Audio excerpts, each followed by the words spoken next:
Well, I can't elaborate specifically on this decline in this particular year, but there are a lot of factors that are suspected to be behind the low returns of Fraser River Sockeye salmon, and these were discussed in the Cohen Commission of Inquiry in great detail. Certainly changes in climate, changes in water temperatures in the rivers, and importantly the changes in the abundance and nutrition of the zooplankton in the early marine environment are considered fairly major factors.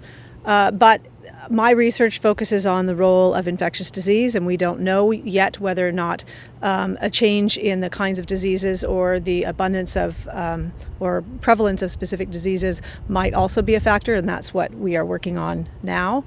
There's also been some hypotheses about shifts in predators, but not a lot of data yet to substantiate that, but there's a lot of work going on in seals. But for this particular year, there was also a warm blob. That's actually the oceanographic term that they use, that was present in the marine environment. And this particular year class would have experienced that warm blob during most of their marine migration. So there was a lot of scientists very interested in how that might affect their survival.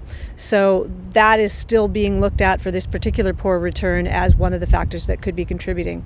However, I should say that the low returns for Fraser River Sockeye salmon were not low returns for all species of salmon for that particular year. So some of our West Coast stocks did very well. So the question of the influence of the warm blob, why it would only, if that were a major factor, why it would influence one group of stocks over all others is still being looked into.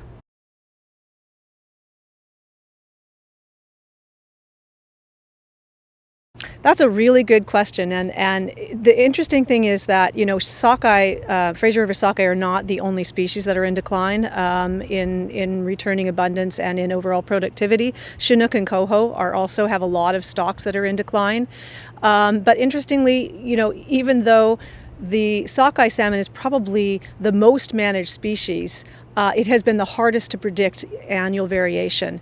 And one of the potential reasons could be that the management models that are used to predict returns are simply not working under the climatic conditions that we have today. And a lot of those models go back and look at returns forecast over 30 and 50 years and use that information in the predictions for upcoming years.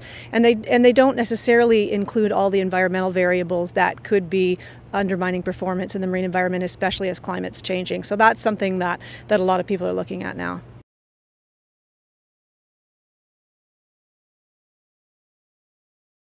We don't yet know if diseases or sea lice are contributing to this particular decline in this year or in the general decline over many years. That came up in Cohen a lot, the Cohen Commission of Inquiry, and what really came out in that was that we didn't know enough about diseases impacting wild migrating fish. We know a lot about diseases that impact cultured fish, but because you can't observe wild fish die, especially in the marine environment, it's very, very difficult to study. And up till now, there hasn't been a lot of focus on it.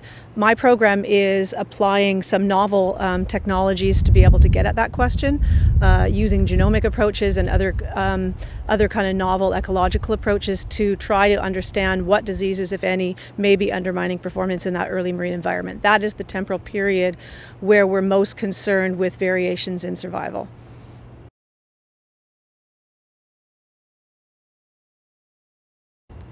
Aquaculture certainly is one of the factors that we are looking at and others are looking at. I don't personally believe that the whole decline that we're seeing across salmon is due to aquaculture. There's way too many declines up and down the coast that have nothing to do with aquaculture.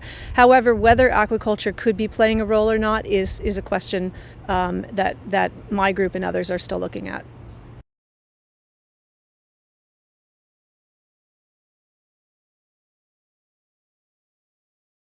Well, we do know that high water temperatures and low discharge can increase mortality in return migrating fish to a huge degree. We know a little bit less about their impacts on juvenile stages.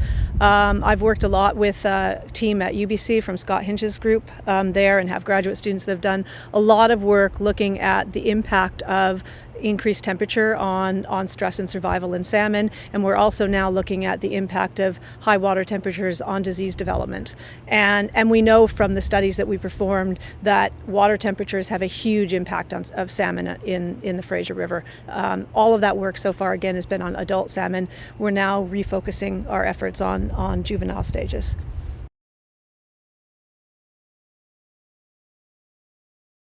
Yeah, so yes, the answer is Chinook and coho. Many stocks of Chinook and coho have been declining, actually even longer than sockeye has been under decline, and it's not every single stock. So there are some stocks that are still doing well, and then a lot of stocks that are not doing well. So southern BC, Chinook, coho, sockeye are all affected.